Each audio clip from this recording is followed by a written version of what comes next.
नमस्कार।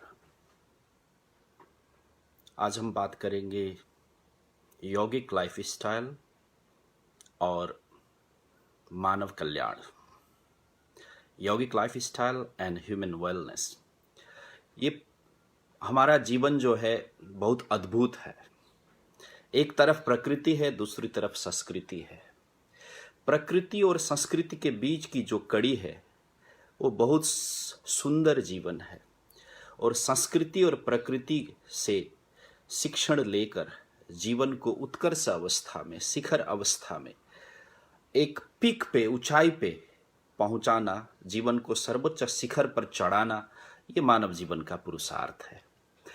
वैसे देखने पे लगता है कि ये सारा दुनिया एक प्लाज्मिक एक्सपीरियंशियल एक सैनिटोरियम है कि जहां जो कुछ भी किया जा सकता है, जो कुछ भी सोचा जा सकता है, जो कुछ भी करा जा सकता है। तो आज तक हमारे मानव जीवन के कल्याण के लिए जितने भी आविष्कार हुए हैं उसमें से योग सर्वोत्कृष्ट आविष्कार है, सर्वोच्च आविष्कार है, सर्वश्रेष्ठ आविष्कार है। हम सनातन संस्कृति में 3 शक्ति धाराओं को मानते हैं।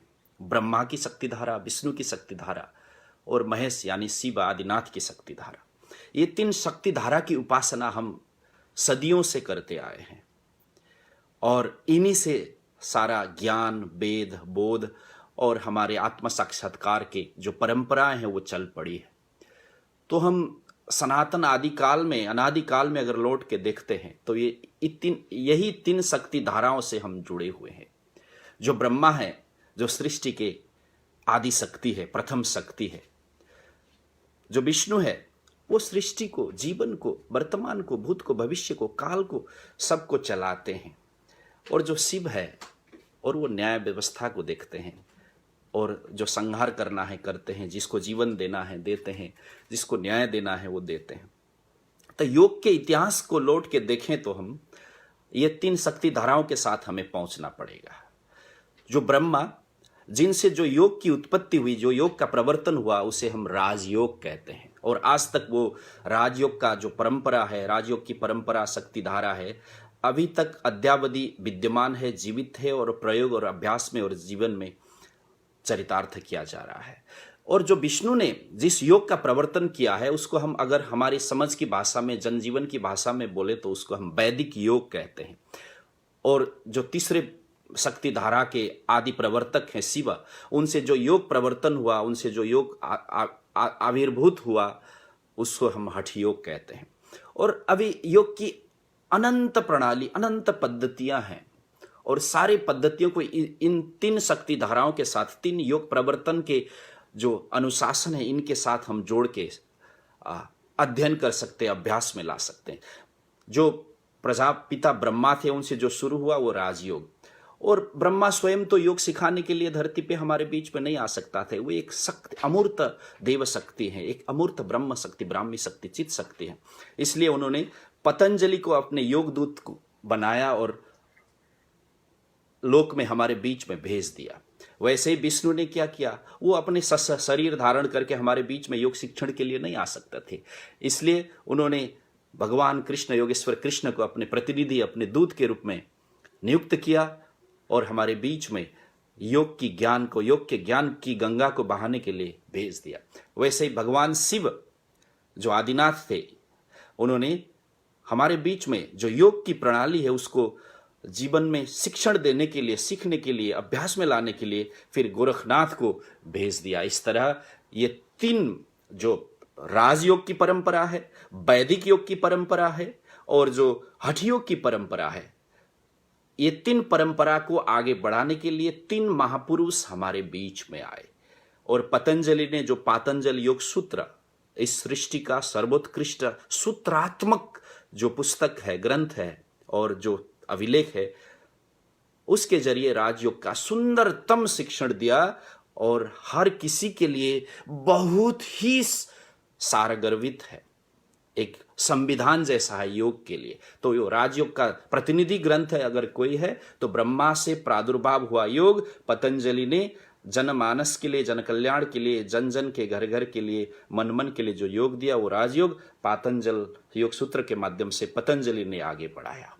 और वैदिक योग जो भगवान विष्णु से प्रादुर्भाव हुआ था, उस योग को कृष्ण योगेश्वर ने गीता के माध्यम से आगे बढ़ाया। वैसे ही जो हठ योग है, गोरखनाथ ने आदिनाथ से सीधा प्राप्त किया था, वो फिर कई ग्रंथों से, हठयोग के कई ग्रंथों से स्वयं महायोगी गोरखनाथ ने गोरक्ष शतक, सिद्ध सिद्धांत पद्धति, गोरक्ष बाणी, ऐसे योग आगे बढ़ाया। तो आज हम जिस योग की चर्चा करते हैं, पूर्व से लेकर पश्चिम तक, गांव से लेकर शहर तक, और साधना से लेकर व्यवसाय तक जो योग को हम अवलंबन कर रहे हैं, ये 3 शक्ति धारा काम करती है। और जो पातंजल योग सूत्र के माध्यम से राजयोग प्रवर्तन हुआ, उसमें भी 3 हैं, 3 योग प्रमुख है। जो अष्टांग योग है वो अधम कोटि के साधक के लिए है, जो मध्यम कोटि के साधक के लिए उनके लिए क्रिया योग ले, जो उच्च कोटि के, जिसके संकल्प बल, मनोबल, इच्छा शक्ति और मन की एकाग्रता विचित्र है, बेजोड़ है, उनके लिए सीधा अभ्यास और वैराग्य का उच्चतम योग साधना है। वैसे ही जो वैदिक योग है, गीता में जो वर्णित है, प्रवर्तित जो वर्णित योग है, उसमें मंत्र योग है, ज्ञान योग है, भक्ति योग है, कर्म योग है, और संन्यास, कर्म संन्यास योग है, ध्यान योग है, और समर्पण योग है। ये सारा जितने भी वैदिक ग्रंथों से वर्णित हुआ, जो वेद से उत्पन्न हुआ, फिर वेदांत होते हुए, उपनिषद होते हुए, प्रस्थानत्रयी होते हुए, जो गीता से यहाँ तक जो बहा, वो वैदिक योग की परंपरा है। और वैसे ही जो हठ योग शरीर को माध्यम बना के मन में प्रवेश करते हुए, चित्त में प्रवेश करते हुए, चित्त की सूक्ष्मतम शल्य क्रिया करते हुए फिर स्वरूप में जाने की जो प्रक्रिया है, राजयोग में ही प्रवेश करने की प्रक्रिया है, वो फिर गोरखनाथ ने आगे बढ़ाया। और इन 3 शक्ति धाराओं से जो प्रादुर्भाव हुआ, उत्पन्न हुआ योग, आज सारा संसार, सारी दुनिया पर प्रचलित हुआ है। और पूरब में जो सनातन भूमि है, जो हिमालय संस्कृति की भूमि है, ऋषियों की ज्ञान भूमि, तपोभूमि है, वहां से जो योग निकला और वो आज पूरी दुनिया में छाया हुआ है। तो इस समय हम पाश्चात्य विकसित देश, जिसे हम कहते हैं अमेरिका के न्यूयॉर्क से बोल रहे हैं। न्यूयॉर्क शहर में अगर देखें तो 80 लाख जनसंख्या के इस शहर में 1850 से ज्यादा योगा स्टूडियो है। तो उत्पन्न मूल में जो योग शब्द था, फिर वो आधुनिकीकरण होते हुए योगा बना। जैसे हमारे जीवन शैली में लौट के देखें तो पहले वैदिक जीवन पद्धति में आधारित आयुर्वेदिक ऋतुचर्या, आयुर्वेदिक दिनचर्या और वात पित्त कफ के त्रिदोषात्मक और धात्वात्मक जीवन में जो हमारा निर्धारित था, अब वो आधुनिक बन के जैसे मॉडर्न लाइफ स्टाइल हुआ है, वैसे ही योग में भी जो आधुनिकतम रूपांतरण हुआ है, योगा बना हुआ है और सारा विश्व में फैल रहा है। इस समय हम देखें तो कहा जाता है कि 30 मिलियन लोग योग करते हैं, रेगुलर प्रैक्टिशनर्स हैं। जो अमेरिका में ही देखें तो यहाँ 36 to 37 मिलियन योगा प्रैक्टिशनर है, जो रोज और नियमित रूप से, रोज न कहें तो नियमितता के साथ, निरंतरता के साथ योग करते हैं। तो योग जो जीवन का सर्वांगीण उत्थान के लिए था, जो चित्त के समग्र चिकित्सा के लिए था, और हमें स्वभाव, स्वास्थ्य और स्वरूप के अनुभूति के लिए था, और वह आज व्यवसाय और व्यापार भी बना हुआ है। और सिर्फ अमेरिका में देखें तो $300 मिलियन से ज़्यादा योग का व्यापार है। योग की सामग्री, योग के उत्पाद, yoga mat, yoga dresses, yoga diet, यौगिक ट्रेनिंग, योगा स्टूडियो के नाम से इसमें जो उद्योग धंधा बना हुआ है, व्यापार बना हुआ है, ये योग का आज आधुनिकतम रूप है। तो देखिए, जो हजारों लाखों साल से जो चल रहा है, वो प्रवर्तन बिंदु से लेकर आज तक की जो योग की यात्रा है, बहुत शानदार है। और इतिहास में सबसे दीर्घकालीन किसी ज्ञान प्रवाह का अगर हम बोध कर सकते हैं, देख सकते हैं, अध्ययन कर सकते हैं, वो तो सिर्फ योग है, जो पूर्वीय दर्शन, पूर्वीय संस्कृति, हमारा वैदिक सनातन धरोहर का एक महत्वपूर्ण आविष्कार है, महत्वपूर्ण अंग है। तो राजयोग में कई योगी हुए, कई अभ्यासी हुए, कई साहसी एक तपस्वी लोग हुए। उन्होंने जो आदि ब्रह्मा ने, प्रजापिता ब्रह्मा ने शुरू किया जो राजयोग था, उसको अभी तक लाया, और वैसे वैदिक योग को भी अभी तक लाया, और वैसे ही जो हठ योग को भी वर्तमान समय तक जो लेकर आए हैं। अथाह अनंत अंतहीन अगणित योगियों का, साधकों का, बलिदानियों का, त्यागियों का हाथ है। और जो पूरब से पश्चिम में जो योग आया, जैसे माने कि अमेरिका में जो योग आया है, उसकी बहुत लंबी इतिहास है। हम अगर देखें तो स्वामी विवेकानंद धर्म संसद में संबोधन करने के लिए आए थे 1893 में, तब इस भूमि में योग का प्रवेश किया। उसके बाद योग के वैज्ञानिक अध्ययन और जो मॉडर्न साइकोसोमैटिक यौगिक जो एक स्वरूप है, मन और शरीर दोनों को लाभ देने के लिए योग अभ्यास की जो स्वरूप मोडालिटी को प्रस्तुत करते हुए स्वामी कुबल्यानंद जी ने 1990 में अमेरिका के न्यूयॉर्क शहर में योग का प्रशिक्षण और योग की नींव रखी थी। उसके बाद फिर परमहंस योगानंद ने अपने हिसाब से क्रिया योग की परंपरा को पाश्चात्य भूमि में, विशेषकर अमेरिका में आगे बढ़ाया। फिर जे कृष्णमूर्ति ने हमारे पूर्वीय दर्शन, पूर्वीय धरोहर, पूर्वीय ज्ञान परंपरा को और योग की विद्याओं को भी फिर आधुनिक, वैज्ञानिक और समय सापेक्ष युगानुकूल एक स्वरूप में, मोडालिटी में फिर अमेरिका में उसको आगे बढ़ाया। और अब तक फिर 1950, 1947 के युग आया था। इसमें हम देखें अगर पाश्चात्य योगाचार्य में, विशेषकर अमेरिका के पहले योगाचार्य कौन होंगे, तो वो थियोस बर्नार्ड हैं। उन्होंने 1947 में हठयोग नाम का एक पुस्तक प्रकाशित किया, जिन्हें प्रथम अमेरिकी योग शिक्षक थियोस बर्नार्ड को माना जाता है। फिर जो रशियन साधिका थी इंदिरा देवी, उन्होंने 1947-48 में योग शिक्षण की परंपरा को संस्थापित किया है। उसके बाद फिर ऐसा माने जाने लगा कि ये सनातन संस्कृति, वैदिक संस्कृति, विशेषकर हिंदू संस्कृति का प्रचार हो रहा है योग के जरिए, इसलिए पाश्चात्य देशों में थोड़े संशय संकोच से योग को देखने लगा और विशुद्ध नॉन रिलीजियस फॉर्मेट में योग को प्रस्तुत करने का काम रिचर्ड जो फिटलमैन ने 1950 में किया। उसके बाद फिर पाश्चात्य देशों में, अमेरिका की भूमि में योग ने एक संस्थागत स्वरूप लिया, एक प्रतिष्ठा प्राप्त की। फिर इसमें पूर्व के और पश्चिम के दोनों वैज्ञानिकों ने, अध्येताओं ने, योग साधकों ने, तपस्वियों ने फिर योग का प्रचार किया। जो स्वामी विष्णु देवानंद, उन्होंने सबसे बड़ा योग का नेटवर्क अमेरिका में स्थापित किया। और जो महर्षि योगी थे, जिन्होंने ट्रांसेंडेंटल मेडिटेशन के जरिए योग को पश्चिम देशों में पूरा फैलाया, और अमेरिका में अभी महर्षि वैदिक यूनिवर्सिटी ऑफ मैनेजमेंट अभी तक भी उसका शिक्षण और एकेडमिक स्टडी भी हो रहा है। फिर बीकेएस आयंगर का युग आया, जो सबसे प्रामाणिक ग्रंथ माना जाता है कि यहाँ अमेरिकन भाषा में योग का जो बाइबल है, बीकेएस आयंगर ने जो आसन के पुस्तकों के रूप में प्रस्तुत किया था, उसको माना जाता है। फिर आगे बढ़ाते हुए स्वामी राम आए, उन्होंने भी योग को आधुनिकतम स्वरूप में प्रस्तुत किया है।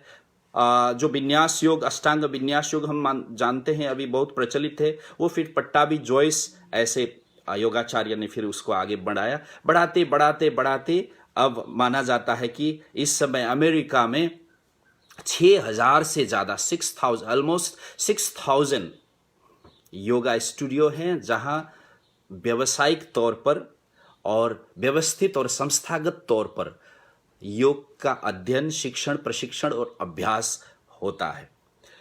तो इस तरह योग की यात्रा वहां से आया। अब थोड़ा योग जो योगा बना है, वहां कुछ विकृति भी आने लगी है। मैंने शुरू में निवेदन किया था आप सबको कि जीवन, मनुष्य जीवन प्रकृति और संस्कृति के बीच की कड़ी है। प्रकृति के उस पार जाके प्रकृति पर भी आधिपत्य जमाने का जो कला है, वो योग है। और संस्कृति के शिखर में जाके जितने भी संस्कृति से के रस है, उसको रसपान करने की कला, वो भी योग समाधि है। तो जो योग, जो अभी योगा बना, थोड़ा विकृत स्वरूप भी देखने को मिलता है। आपने सुना होगा, हम सब जानते हैं, कई सारे योग के अपने अपने ब्रांड है आजकल। जैसे दीपक चोपड़ा जी का अलग ब्रांड है, वैसे ही आप देखते हैं कुंडलिनी योगा है, जीव मुक्ति योगा है, हठ योगा है, हठ योगा है, विक्रम योगा है, अष्टांग योगा है, शिवानंद योगा है। अब कई सारे पावर योगा है, कई सारे अपने हिसाब से जिन्होंने अपना प्रभाव बनाया, पहुंच बनाया, अध्ययन किया, और जो समर्थ है उन्होंने अपने योग प्रणाली का प्रवर्तन किया। और करते करते यहां तक विकृत हुआ कि आजकल योग से आगे बढ़कर लोग डोगा करने लगे हैं, अपने कुत्ते को साथ में रख के उसको भी स्ट्रेचिंग कराना और खुद भी स्ट्रेचिंग करना। अब ये योग डोगा करने लगे हैं। कहीं कहीं देखा जाता है, ये तो प्रामाणिक तो नहीं है लेकिन सुना देखा जाता है कि अब गोगा करने लगे हैं। और जहां अमेरिका में कई सारे स्टेट्स में गांजा पीने का जो छूट है, भांग और गांजा पी के पूरा एक मस्ती में झूम के और वो जो योग करते हैं उसको गोगा भी कहते हैं कई कई लोग। और कहीं कहीं देखा गया है ये विकृतम स्वरूप है, इसको हम योगाचार्य सोचना है। जो ह्यूमन वेलनेस के लिए योग का आविष्कार हुआ था वो अपने विशुद्ध स्वरूप में है या नहीं, इसमें आत्मचिंतन आत्ममंथन करना है। इसलिए मैं ये आपको निवेदन कर रहा हूं कि अब भोगा भी कहीं लोग, मस्ती करो, न्यूड बनो, नेकेड बनो और निर्वस्त्र बनो, मस्ती करो और योगा करो, ये भी कहीं कहीं देखा जाता है। और वैसे ही कहीं कहीं बोगा भी कह रहे हैं अभी, जो बियर पीते हुए योग करते हैं लोग। हो सकता है वो सात्विक बियर पीते होंगे, फल फूल का जो जूस के रूप में जो नॉन अल्कोहलिक बियर है वो पीते होंगे, लेकिन पता नहीं। अब देखिए ये जो विशुद्धतम युजिर योगे युज समाधो युज संयमने के जो अर्थ को सार्थक करने के लिए जोड़ने का नाम योग, संयमित होने का नाम योग और समाधि की अवस्था को प्राप्त करने का नाम योग। इस प्रयोजन के साथ प्रादुर्भाव किया गया योग आज कहां भोगा, डोगा और बोगा तक पहुंचा हुआ है। इस बीच आप और हमें जो योग में काम करते हैं, जो योग में जीते हैं, जिन्होंने योग को अपने आजीविका बनाया हुआ है और जो हम योगाचार्य कहते हैं, योगा एक्सपर्ट कहते हैं, योगा इंस्ट्रक्टर कहते हैं, योगा रिसर्चर कहते हैं, योगा प्रोफेशनल्स कहते हैं, योगा स्टूडियो रनर्स कहते हैं, अपने को योगा विशेषज्ञ मानते हैं। हम लोगों को सोचना है कि जो विद्या अपने मूल रूप में होती है वही हमें कल्याण करती है। तो हमारा वर्तमान दायित्व है कि जो विकृत रूप में योग का स्वरूप जा रहा है और अभी जीवन शैली से जोड़ के देखा जा रहा है, पश्चिम में देखें, अमेरिकन भूमि में देखें, पाश्चात्य जगत में देखें, तो योग मुख्य दो प्रयोजन से लोग शुरू करते हैं। एक तो फ्लेक्सिबिलिटी बढ़ाने के लिए, शरीर की लचकता के लिए, और दूसरा तनाव को घटाने के लिए, स्ट्रेस मैनेजमेंट के लिए। बाकी और भी लक्ष्य प्रयोजन रखते हैं, फिटनेस के लिए करते हैं, एलिमेंट्स मैनेजमेंट के रेमेडी के रूप में करते हैं, कई सारे फिर इनकम जनरेशन के लिए भी कराते होंगे, कई सारे। और जो उसका मुख्य प्रयोजन है, मुख्य लक्ष्य है, जिस उद्देश्य के साथ योग का प्रादुर्भाव हुआ था, उसको भूलना ही हमारा दायित्व है कि उसको सुधारा जाए, उसको याद दिलाया जाए, उसको हम लौट के आए, उस पर हम लौट के आए। तो देखें, हमारा जीवन 3 आयाम से बना हुआ है। एक तो शरीर है जिसका धर्म स्वास्थ्य है, दूसरा मन है जिसका धर्म स्वभाव है, और तीसरा आत्मा या इनरमोस्ट बीइंग है, उसका धर्म स्वरूप है। तो स्वास्थ्य, स्वभाव और स्वरूप में जीने की कला का सर्वोत्कृष्ट कला का नाम ही योग है। तो योग का अर्थ जोड़ना है, हम सब जानते हैं। तो शरीर में आरोग्यता को लौटाना, फिटनेस को जोड़ना, तंदुरुस्ती को जोड़ना, इसका नाम योग है। तो शरीर को अपने धर्म में वापस ले आना, ये योग का प्रयोजन है। मन को अपने अवस्था में, अपने धर्म में, अपने निज स्वरूप में वापस ले आना, ये योग का धर्म है। मन का अपना स्वरूप क्या है? धारणा है, एकाग्रता है, प्रगाढ़ तन्मयता है, अंतर्मुखता है। ये योग का नैसर्गिक धर्म है, मौलिक धर्म है। वैसे ही रोग क्या है? विकृति है, संस्कृति नहीं है। शरीर की संस्कृति क्या है? आरोग्यता है, निरोगिता है, तंदुरुस्ती है। क्योंकि हम प्रकृति और मातृदेव, हमारी जननी जन्मदाता मातृ और प्राणदाता प्रकृति ने हमें प्रयास करके, प्रयत्न करके और संकल्पित करके पैदा किया है कि हम स्वस्थ रहेंगे, आरोग्यवान रहेंगे। तो इसलिए ऋषि मुनियों ने गहन अध्ययन, आविष्कार, प्रयोग के बाद योग का जो प्रादुर्भाव किया, प्रवर्तन किया, वो हमारे शरीर को, सर्वप्रथम शरीर के धर्म को पुनर्प्राप्ति कराना, प्रतिष्ठित कराना, स्वस्थ निरोगी तंदुरुस्त रहने के लिए है। दूसरा, हमारे मन को अपने धर्म में, अपने अवस्था में लौटाना, धारणा में, देशबंध चित्तस्य धारणा हम कहते हैं ना, मनः प्रस्मनोपायो योग इत्यभिधीयते। अर्थात कुछ ग्रंथ में वर्णन है कि प्रश्नोपनिषद कहता है कि मन को प्रशिक्षित करने का जो विधि विधान है वो योग है। तो जो तीसरा है स्वरूप है, जो शरीर का धर्म स्वास्थ्य, मन का धर्म जो स्वभाव है, और स्वभाव का खजाना चित्त है, और जो तीसरा आत्मा का जो धर्म है, जो मूल नैसर्गिक मौलिक अवस्था है, वो है स्वरूप, स्वरूप में लौटना। तो सबसे पहले योग हमारे जीवन को कायाकल्प कर देता है, शरीर को आरोग्यवान बना के। तो कितना वैज्ञानिक, अति अल्ट्रा साइंटिफिक है योग का जो एक अष्टांग योग का जो प्रक्रम है, उपक्रम है। पहले जो बाहर से अंदर प्रवेश करता है सारी विकृतियां, यम और नियम के द्वारा उसको रोक दो। अब अंदर से स्वरूप, स्वास्थ्य और स्वभाव की लड़ाई के लिए तैयार हो जाओ।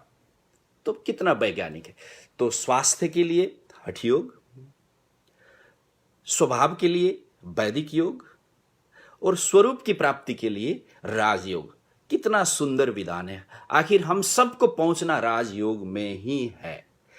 अगर पाश्चात्य भूमि में केवल शरीर की सुंदरता, शरीर का स्वास्थ्य, शरीर की तंदुरुस्ती, शरीर का आकर्षण, चमक, ग्लैमर के लिए योग किया भी जाए, तो आप हमें बोध करना है, महसूस करना है। हर योगाचार्य को, हर योग विज्ञ को ये बोध होना है, जब हम शिक्षण देते हैं, जब हम खुद अभ्यास करते हैं, कि हमारा जीवन शैली में कभी भी हम स्वास्थ्य को, स्वभाव को और स्वरूप को न भूलें।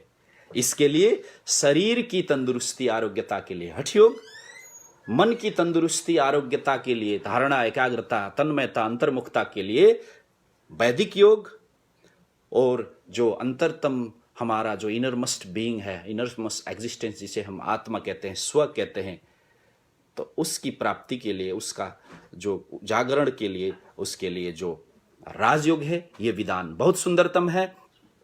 तो इसके लिए अभी इसको और व्यवहारिक तरीके से और अप्लाइड हिसाब से हम जीवन में, विशेषकर अभी हम लॉकडाउन के अवस्था में हैं, सब विश्व के 1/3 पॉपुलेशन एक हिसाब से घर में एक बंद एक सीमा के अंदर पड़ा हुआ है।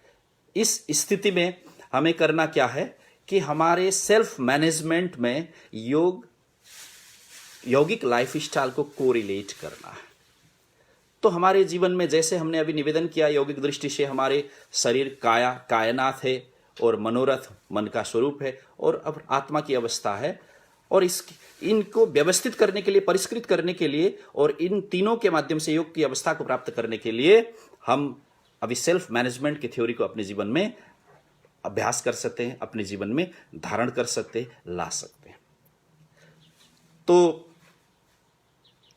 सबसे पहले हेल्थ मैनेजमेंट, फिजिकल मैनेजमेंट। दूसरा है ब्रेथ, हमारा जो प्राणिक है, एनर्जी मैनेजमेंट। और जो तीसरा आयाम है, वो है हमारा माइंड मैनेजमेंट। और जो चौथा है, वो है हमारा रिलेशन मैनेजमेंट। अगर योग के सिद्धांत, योग के दर्शन, योग की क्रियाएं, योग की विधियों को हम अपने जीवन में धारण करते हैं, और इसको हम आजीविका बनाए हुए हैं, और योग जीवन शैली का एक महत्वपूर्ण आयाम बनाया हुआ है, ये चार चीज़ों को, चार आयाम को, चार संदेश को बोध करने के लिए मैं निवेदन करता हूँ, मैं आग्रह करता हूँ। तो बॉडी मैनेजमेंट, जैसे एक कंप्यूटर, एक मोबाइल, किसी भी चीज़ को, गैजेट्स को देखें, उसमें तीन फैक्टर होते हैं, तीन आयाम होते हैं। हार्डवेयर होता है, सॉफ्टवेयर होता है, और उसमें इलेक्ट्रिसिटी होती है। तो आप हार्डवेयर या अपने शरीर के लिए कुछ समय दें, तो जरूर देते हैं, बिल्कुल देते हैं, लेकिन अपने शरीर को के प्रकृति को भी समझें, और योग के आसन, योग के जो अभ्यास है, शारीरिक क्रिया है, उसके प्रकृति को भी समझें, और आसन के जरिए शरीर में फिजिकल कल्चर को स्थापित करें, न कि फिजिकल फिटनेस पर ही ध्यान दें। तो अभी इस विषम बेला में, वायरस कोविड-19 के प्रकोप के बेला में, हम ऐसे आसन को विशेषकर जोड़ दें, जिससे हमारा इम्यूनिटी बढ़ने लगे और रोग प्रतिरोधात्मक क्षमता, जीवनी शक्ति में और ज़्यादा फायदा हो। जैसे कि आप हमारे शरीर में हम टीटीके के नाम से कराते हैं पेट प्रक्षालन, रोज रोज हमारी पेट की सफाई करना, फ्लशिंग को बढ़ावा देने के लिए, तो पेट प्रक्षालन के आसन हम कर सकते हैं। और प्रज्ञा योग जो है, परम पूज्य गुरुदेव श्री राम शर्मा आचार्य जी ने जो आविष्कार किया है, हमारे शरीर को व्यवस्थापन के लिए, आरोग्य प्राप्ति के लिए, और किसी भी समय किसी भी आयु वय में हम कभी भी कर सकते हैं। तो इस समय भी ये रामबाण है हमारे लिए। और जो सूर्य नमस्कार में थोड़ा सा ऊर्जा ज़्यादा खपत होती है, लेकिन प्रज्ञा योग हर किसी के लिए, हमेशा के लिए बहुत ही सुंदर है। तो ऐसे हम शरीर के व्यवस्थापन के लिए थोड़ा सा भोजन, योग की एक विशेष खासियत ये है कि जीवन शैली के, जीवन पद्धति के हर आयाम को योग संबोधित करता है। केवल कोरा योगाभ्यास का शिक्षण कहीं भी नहीं है। आपका भोजन, शयन, संबंध, वाणी, व्यवहार, ये सब योग में बताया हुआ है। तो इन जो यौगिक दिनचर्या है, उनको जीवन में अवलंबन करने की जो विधि है, अगर उसको भी हम धारण करते हैं तो हमारा जो हेल्थ मैनेजमेंट है इस समय में, ये विषम बेला में, वो शानदार हो जाता है। और जैसे हमने निवेदन किया था कि एक कंप्यूटर एक उपकरण है, उसमें 3 आयाम होता है, जैसे हार्डवेयर, सॉफ्टवेयर और इलेक्ट्रिसिटी।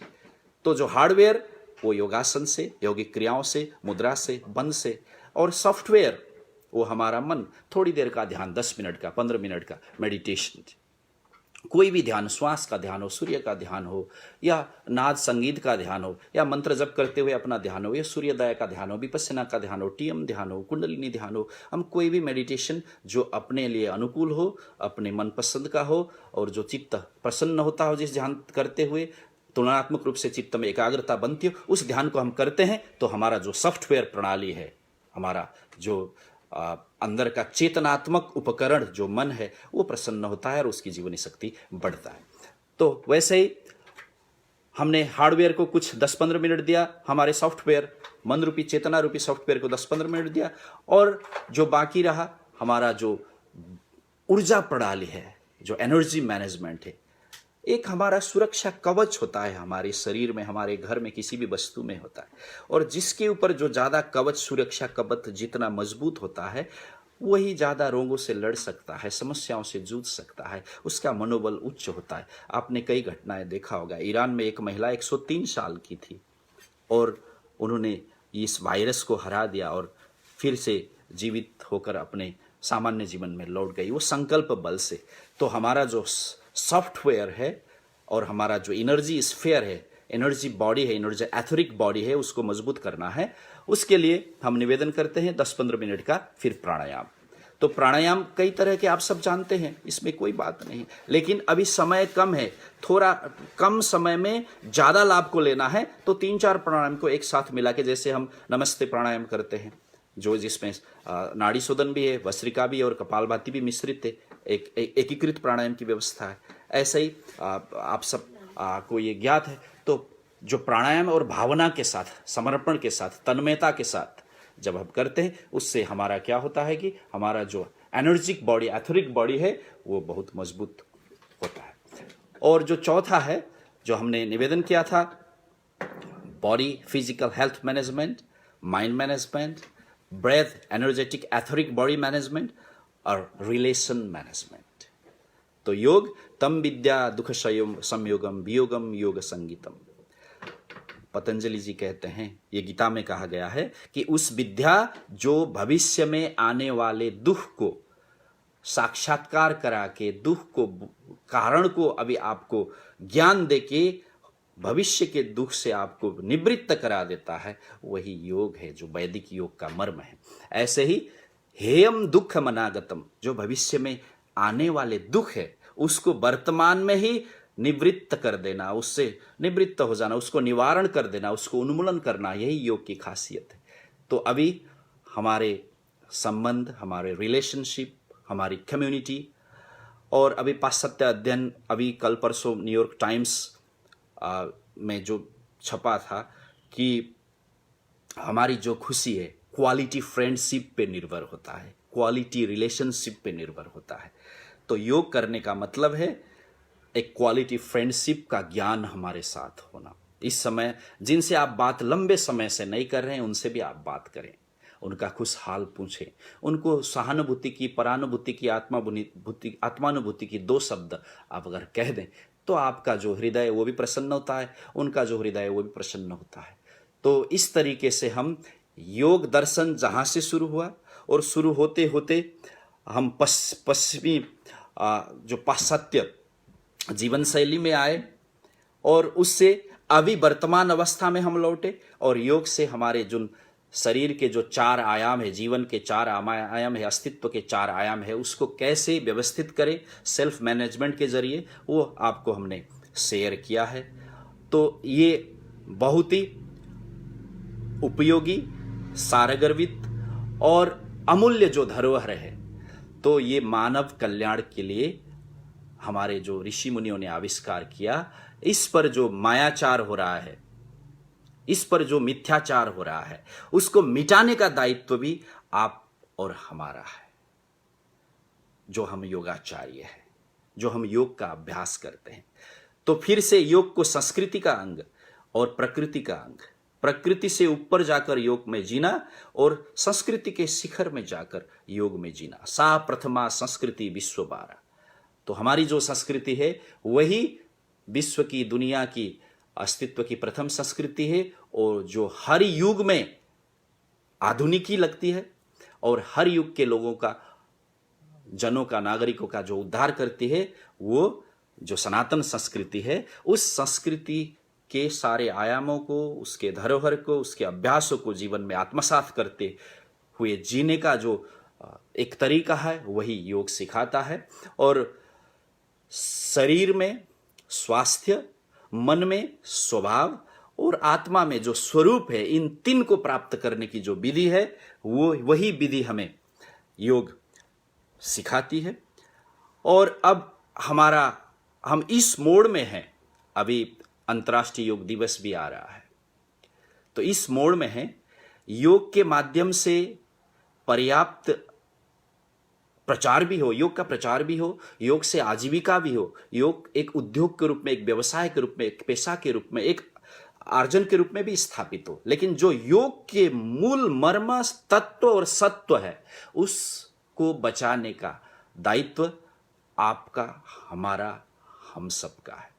तो मैं इतना निवेदन करता हूं, और आज प्रज्ञा योगा अलायंस के माध्यम से आप सबको, सबके साथ, सबके बीच में जो जोड़ने का जो हमें मौका मिला, इसके लिए हम हमारे भ्राता कपिल जी और योगा अलायंस को मैं हार्दिक कृतज्ञता प्रस्तुत करता हूँ, अपना व्यक्त करता हूँ। और योग का जितना मूल्य, जितना महत्व मूल्य और इसका जो मोल पहले था या बाद में होगा, उससे सबसे ज्यादा अभी वर्तमान में है। भवतापेन तप्तानाम योगो ही परमौषधम। गरुड़ पुराण का यह श्लोक कहता है, भवताप से जो ग्रसित दुनिया है, अभी तो भवताप उत्कर्ष अवस्था में है। ऐसा भवताप जिससे हम सारी मानसिक विकृतियां अनुभव कर रहे हैं। मनोविज्ञान के मनोविकृति के जो लिस्ट है, उसमें भी जो मनोविकृतियों का जो साइकोलॉजिकल प्रॉब्लम्स है, साइकोटिक, न्यूरोटिक, उसमें भी जो नाम नहीं है अभी, वो उस तरह के मनोविकृतियां उत्पन्न हो रही है। यही भवताप है, जो प्रकृति अभी हमें एक सीमित घेरा के अंदर रहने के लिए बाध्य कर रही है, यही भवताप है।